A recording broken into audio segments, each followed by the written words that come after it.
this Copa America is unlike anything else in the way that it has all come about with, the fact that we didn't know how or when or where this was going to ultimately happen. And it's moved all over the place. And now we find ourselves down in Brazil in front of in empty stadiums, but still with some of the great players and the great teams in the world.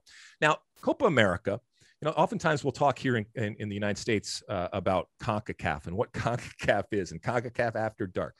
Copa America, has a lot of its really unique type of traits, and it's not quite as polished as other tournaments out there, but that doesn't make it any less interesting. It makes it, there's a raw, gritty, dirty type of feel to the presentation and the actual play on the field. And I think that's relative to especially the South American style of play. And familiarity breeds contempt, right? All of these players and teams, they know each other. And you may have gone on and starred different places, but when you come back and it's happening with just the CONMEBOL teams, the 10 teams on the field, there is a level of respect, but it's not reverence. And whether it's the way they treat Neymar or the way they treat Messi or anybody else out there. And it's fun to see it play out. And we're already off to the races when it comes to this tournament, where Neymar has scored and Messi has scored. And right now, I think, as we said last week, it is Brazil's to lose. They came out and without a problem against, it has to be said, a completely undermanned and vulnerable Vinotinto in Venezuela. Got the 3-0 win. And are well on their way right now. Initial impressions so far on the tournament, Mosse? Well, the VAR reviews certainly take longer than they do at the Euros. I think the voice you might hear the most often this summer is Dr. Joe Machnick. He's getting quite the workout. Why do you think that is? Why do you think that that it takes so long? Is it a cultural thing? Is it a technology thing? Is it just a lack of experience with it? How long it takes before the referee decides to run over and look at the play in the monitor. That should be an immediate decision of it. Is this a play that warrants that or not? And then if it does, okay, go over there and then take as much time as you need to decide what the right call is.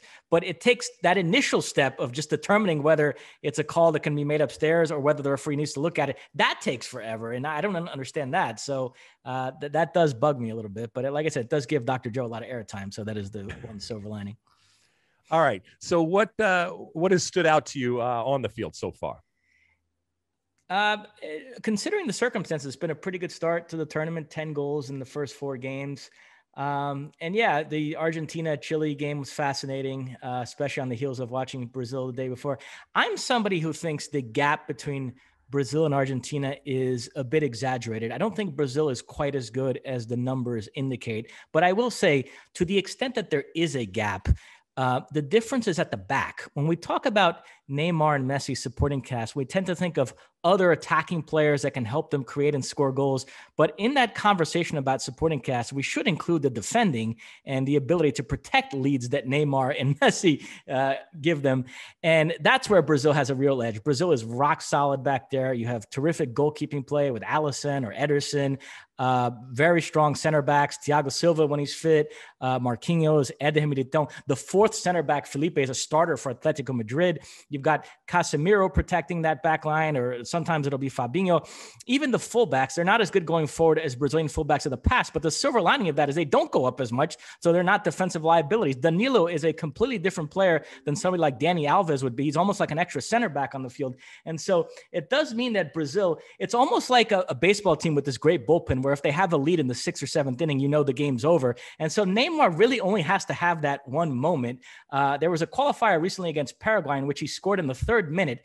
And then Brazil did tack on a goal very late in stoppage time to make it 2-0, but they didn't have to. It was one of those games where watching it, you felt like if these two teams were out there for 4 hours, Paraguay was never going to score. So Neymar's job was essentially done in the first 3 minutes of the game, while Messi, you feel like, has to come up with 2 or 3 moments because after the first one, the defense gives it up again. And so that's where, if that was Brazil yesterday, and Neymar scores that free kick that Messi did, they'd probably go on to win the game 1-0. And we're talking about how great Messi was. Instead, the discussion afterwards was, could he have done more? And should he have found a way in the second half to get his team over? So it is a little hard on Messi in that respect. It is. And, when you watch this team, that sinking feeling that Argentina seems to get, and that's 3 games now in a row where they've had the lead and they've blown it.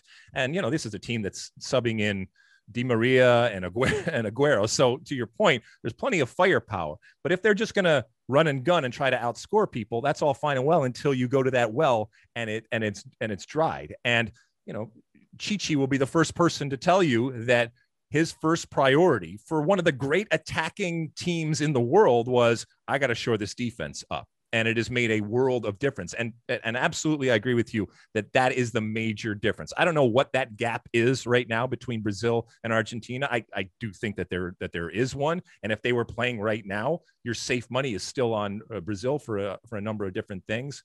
But even if it was a whole lot closer than people believe it is, I would still come out on the side of defense. Look, Messi scored a set piece, a wonderful free kick goal. People saw it around the world, as they should. I was on air and I was talking about how the fact that, his greatest feat, Messi's greatest feat, may be in that he has made us take what he does for granted. And he has been doing it so long. And I talk about this all the time. Stars are the ones that when everybody is watching, when everybody is expecting you to do something that only you can do, you still step up and do it. And how many times have we seen where a quote unquote star in that moment when you need him or her to be there, goes missing, or in that penalty or in that set piece that goes into the 40th row or something like that. And yet in that moment, time stood still. We all watched it. There was that wonderful camera shot from behind as Messi hit it. Was it his best free kick that he's ever hit? No, but up and down and beautiful. And the comparisons that I know we showed on air and are on social media between that goal and back in, 87?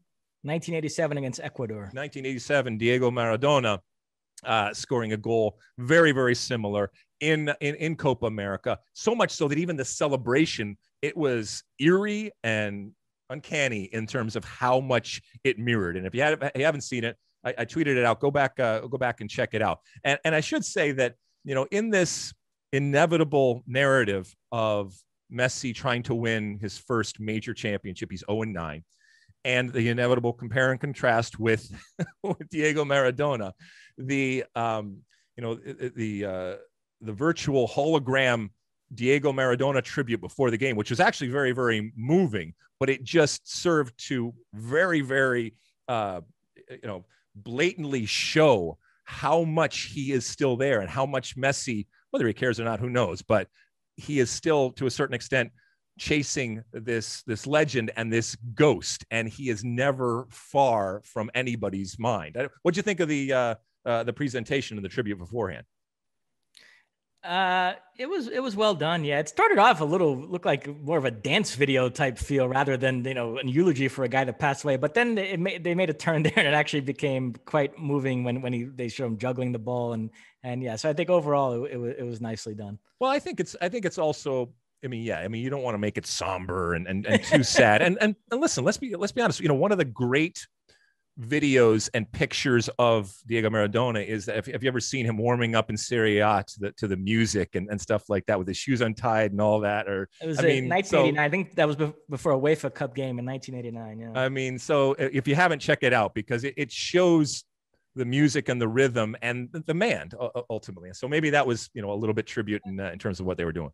One last thought on Brazil and Argentina. I do like that Argentina midfield with Paredes, Lo Celso, and DePaul. That's a nice little trio they have there that's going to be able to control most games. And I don't think Chichi's getting it right in some of those midfield spots. I do worry Chichi's developed a little bit of this mad scientist streak. And the problem is I felt this way about Pep Guardiola when he was in the Bundesliga with Bayern.